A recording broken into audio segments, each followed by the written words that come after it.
Hello viewers, welcome back to another video. I hope you are doing good and my name is Aisha and you're watching Pakistani Ash Reaction.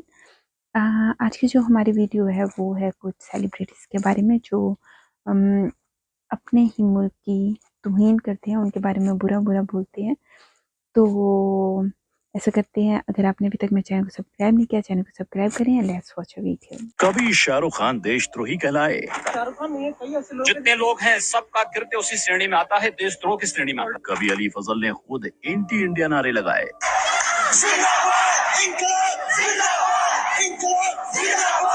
कभी खुद Deepika JNU के protest में खड़ी हो गई।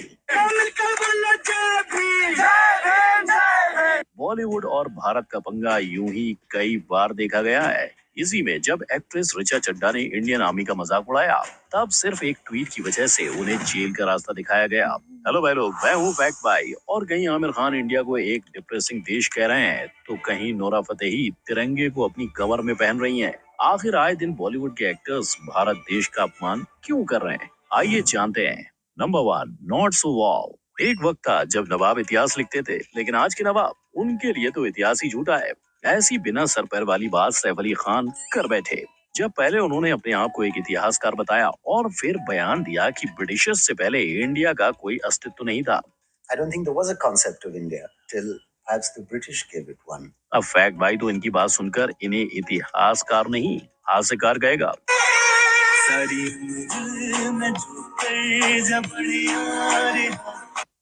क्योंकि भैया इंडिया का कॉन्सेप्ट कोई 100-200 साल पुरानी बात तो है नहीं। भारत का उल्लेख विष्णु पुराण और ऋग्वेद में भी किया गया था। और अगर सैफ कह रहे हैं कि ब्रिटिशर्स के पहले इंडिया का कोई वजूद नहीं था, तो वास्को डी गामा ने क्या गलती से इंडिया को ढूंढ लिया?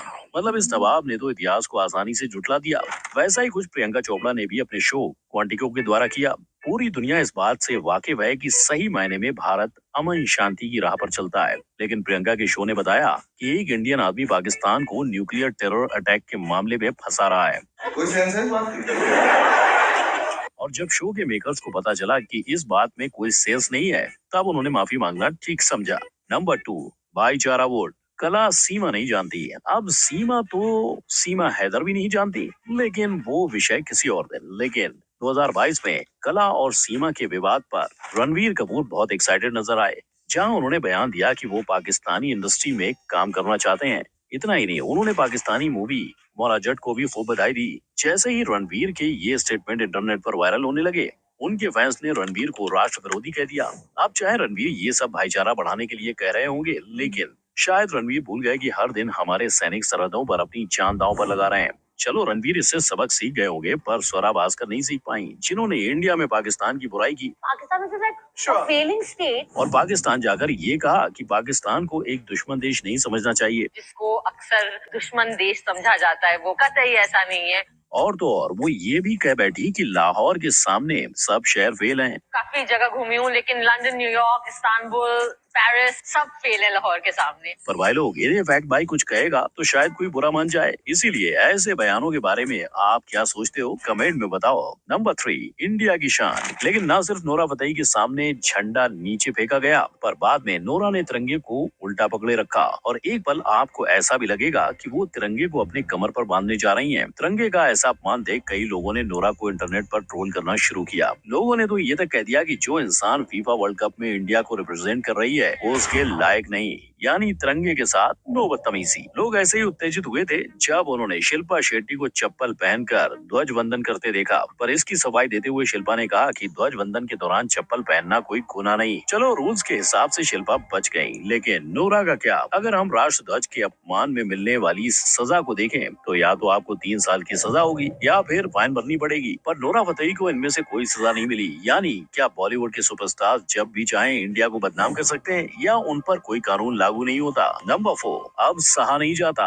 ऐसा देश है मेरा, ओ ऐसा देश है मेरा।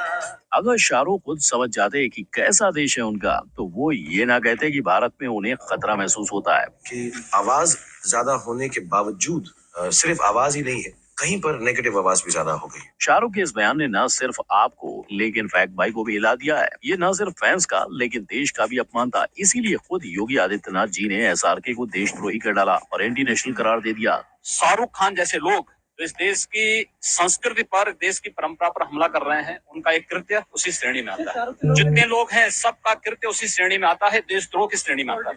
लेकिन पिक्चर अभी बाकी है मेरे दोस्त, क्योंकि देश में नफरत की आग देखकर एसआरके ने साफ किया कि असल में वो बस फ्यूचर जनरेशन की सेफ्टी की बात कर रहे हैं। जनता है जो अब 25 साल की है, उनको अगर मैं कोई सीख दे सकूं तो वही है कि in context of region, religion, caste, colour, creed, sex और जेंडर कोई भी डिफरेंशिएशन ना करें तो बहुत अच्छा है। लेकिन आमिर खान का क्या, जिन्होंने कहा कि उनकी बीवी एक्स बीवी इंडिया छोड़ना चाहती है। For the first time, Kiran says, should we move out of India? और तो और आमिर ये भी कह बैठे कि इंडिया में रहकर उन्हें डिप्रेस फील होता है। One part of it is alarm. There's another part you feel depressed. You feel low. अब इस पे जनता भड़कती, उससे पहले उनके को एक्टर परेश रावल ही भड़क उठे। चलो मान लिया कि इंसान से गलती एक बार हो सकती है, लेकिन 2020 में ऐसी ही गलती आमिर फिर कर बैठे। लाल सिंह की शूटिंग के दौरान आमिर टर्की के प्रेसिडेंट की बीवी को मिले, जो असल में मानती है कि कश्मीर पाकिस्तान का है। अब आप ही बताओ, गलती या देश का अपमान?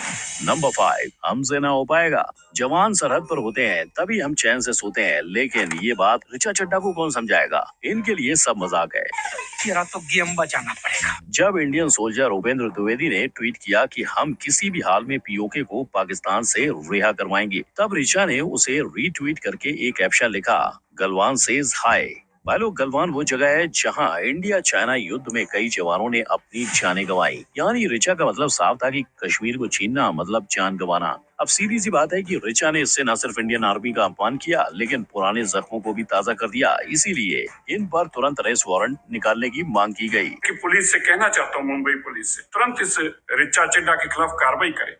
मगर हालात उससे ज्यादा गर्म हो, ऋचा ने माफी मांग ली। लेकिन उनके पति अली फजल ऋचा से भी आगे निकल गए। इन्होंने इंडिया के बाहर जाकर इंडिया के बीच इंडिया का सीए लॉ का प्रोटेस्ट किया।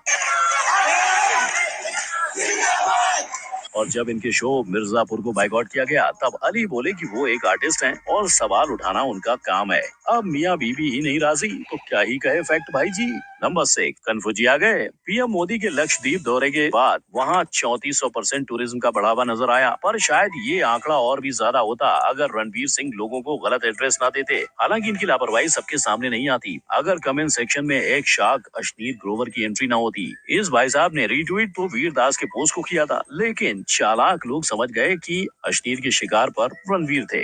हुआ यूं कि रणवीर ने एक फोटो अपलोड करके लक्षद्वीप की तारीफ कर दी, लेकिन असल में वो फोटो था मालदीव का। इसी बात को लेकर अश्नीर ने लिखा कि कई सेलिब्रिटीज जानते ही नहीं कि आखिर लक्षद्वीप आया कहाँ। सीधी सी बात है कि रणवीर जैसे बड़े एक्टर्स जब ऐसी गलती करेंगे तो किसी को भी झटका लगेगा। ऐसा ही झटका जैसा दीपिका पादुकोण ने दिया था रणवीर को नहीं, लोगों को। ये तब हुआ जब छपाक के प्रमोशन के दौरान दीपिका जेएनयू के एक प्रोटेस्ट में चली गई। इस प्रोटेस्ट में कई एंटी नेशनल नारे भी लगे, लेकिन फिर भी दीपिका ने उनका समर्थन किया। मगर इसके बाद दीपिका को बायकॉट का सामना करना पड़ा और उनकी फिल्म तुरंत फ्लॉप हो गई। नंबर 7, कंगना का हमला। देखकर लगता है ना कि कंगना फुल टू देश के सपोर्ट में है। 50 रुपया कट ओवर एक्टिंग के वजह। अब इससे पहले कि उनपे कोई किसी भी प्रकार का आरोप डाले, कंगना ने यूएनओ रिवर्स करके ऑडियंस को ही एंटी नेशनल घोषित कर दिया। ये बस इसलिए क्योंकि उनकी फिल्म तेजस एक सुपर डुपर फ्लॉप हो गई थी। उनके मुताबिक मूवी को सिर्फ वो नहीं देखेगा जो एक एंटी नेशनलिस्ट होगा। वो जितने भी दुश्मन, जो जितने भी एंटी नेशनल जो जिसे कह सकते हैं तत्व हैं, वो इसके पीछे पड़े हुए हैं। और अभी तो रुकिए, कंगना ने मीडिया वालों पर भी एंटी नेशनल का दाग लगाया हुआ है। अरे नालायकों, देशद्रोहियों, बिकाऊ लोगों, तुम लोगों को खरीदने के लिए लाखों भी नहीं चाहिए। तुम लोग तो इतने सस्ते हो, 50-60 रुपए में बिछ जाते हो।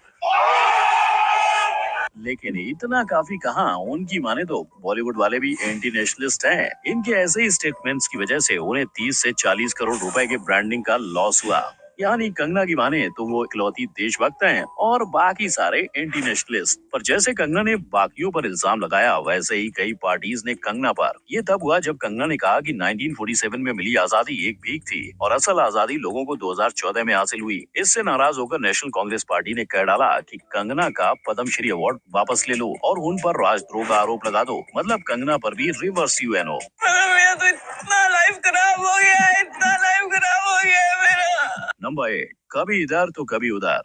इधर चला मैं उधर चला, जाने कहां मैं किधर चला। इतनी सी कहानी है अक्की बाजी की, जो कभी इंडियन कहलाते हैं तो कभी कनाडा के पुत्र। अक्षय के कनाडा जाने के पीछे का रीजन तोतला सेठ का उधार नहीं, 13 से 14 फ्लॉप फिल्में थी। इसके बाद उनके एक कनाडियन दोस्त ने उन्हें बिजनेस के लिए कनाडा आमंत्रित किया। अब यहाँ तक तो अक्षय समझ बैठे थे कि अब उनका बॉलीवुड करियर खत्म हो चुका है। अक्षय ने जय भद्रकाली कहकर और 2 फिल्म रिलीज कर डाली। ये फिल्म इतनी सुपरहिट निकली कि अक्षय इंडिया वापस आ गए, मगर तब तक अक्षय कनाडा के सिटीजन बन चुके थे। लेकिन जब उन्हें सभी ने ट्रोल करना शुरू किया, तब अक्षय ने इंडिया की सिटीजनशिप वापस ले ली। उन्होंने ये भी बताया कि कनाडा के होकर भी वो इंडिया के लिए हाईएस्ट टैक्स पेयर थे। चल झूठा। मगर टैक्स भरने के लिए पैसे भी तो इंडियन ऑडियंस से ही मिले थे, राइट? ऐसे ही श्रीलंकन सिटीजन जैकलीन भी कर रही हैं, जिन्होंने बॉलीवुड में नामो शोहरत तो कमा लिया, मगर ये इंडिया नहीं होना चाहती। तो भाई लोग, ये थे बॉलीवुड एक्टर्स जिन्होंने कभी ना कभी देशद्रोह जैसे अपराध का सामना किया है। पर इनमें से कुछ ऐसे भी हैं जो आपस में अपने पार्टनर्स का भी आए दिन अपमान करते हैं। अगर आपको उनके बारे में जानना है तो आई बटन पर क्लिक करो। वीडियो अच्छी लगी हो तो लाइक, कमेंट, शेयर और हाँ, तो ये थी हमारी आज की वीडियो। नूरे फतेह तो सबसे पहले आई थी ना। हाँ, सबसे फजूल लगती है, मुझे तो बिल्कुल नहीं पसंद, और उसको तो छोड़ दो। और कंगना ने जो कहा था कि असल आज़ादी जो 1947 की बजाय 2014 में हुई है, वो इसलिए उसने कहा होगा कि वो मोदी साहब आए थे मे बी, तो मोदी ने आके तो अपने मुल्क में बहुत ज़्यादा काम किया और मे बी इसलिए कहा हो। और रही बात और वो जो था रणबीर कपूर ने तो ज़ाहिर बात है कि वो जो है क्या नाम था उसका, फवाद खान, इंडिया गया था। अब उनकी आपस में फ्रेंडशिप है तो उसने इस हवाले से अच्छी तारीफ कर दी होगी। मोला जट में वो भी था ना। तो मुझे नहीं लगता कि ये देशद्रोही है। ऐसा कह देने से, छोटी छोटी बातें करने से देशद्रोही बन जाता है। तो ये है कि आपस में एक दूसरे को दुश्मन नहीं समझना चाहिए। मुझे नहीं लगता कि पाकिस्तानी और इंडियन जो से आपस में दुश्मन है। आप देखेंगे कि इंडियन और पाकिस्तानी कभी भी कहीं भी मिलेंगे ना, तो बहुत मोहब्बत से मिलेंगे, बहुत चाहत होती है उनके अंदर। और जैसे अब मेरे जो कुछ फ्रेंड्स हैं, बहुत खुश होती है मुझे मिल के, मैं उन्हें मिल के इतनी खुश होती हूँ। हमें तो कभी फ़ील ही नहीं हुआ कि हाँ, ये इंडिया की है, ये तो हमारी दुश्मन है, या वो कहें ये तो पाकिस्तानी हमारी दुश्मन है, तो हमने तो इसे बुलाना नहीं। नहीं, हम लोग बहुत अच्छे फ्रेंड्स हैं। और अगर आपस में एक-दूसरे की तारीफ़ें करते हैं, तो इसका ये मतलब नहीं होता कि हम देशद्रोही हो गए हैं। तो फिर भी हर एक की अपना सोचने का स्टाइल होता है अपना। जैसे अब शाहरुख खान ने कहा था कि मुझे डर है, शायद कुछ ऐसा उसने बोला है, तो ठीक है। तो वो इतना बड़ा एक्टर है, तो ऐसे बड़े लोगों के दुश्मन भी तो होते ही हैं। तो नॉट अ बिग डील।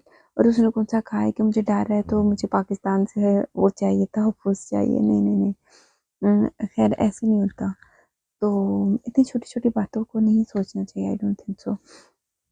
अगर आपको वीडियो अच्छी लगी हो, आपकी क्या राय है, आप मुझे कमेंट बॉक्स में कमेंट करके बताएँ। अगली वीडियो में फिर मिलूँगी, तब तक अपना बहुत ज़्यादा ख़्याल रखिएगा। Bye bye.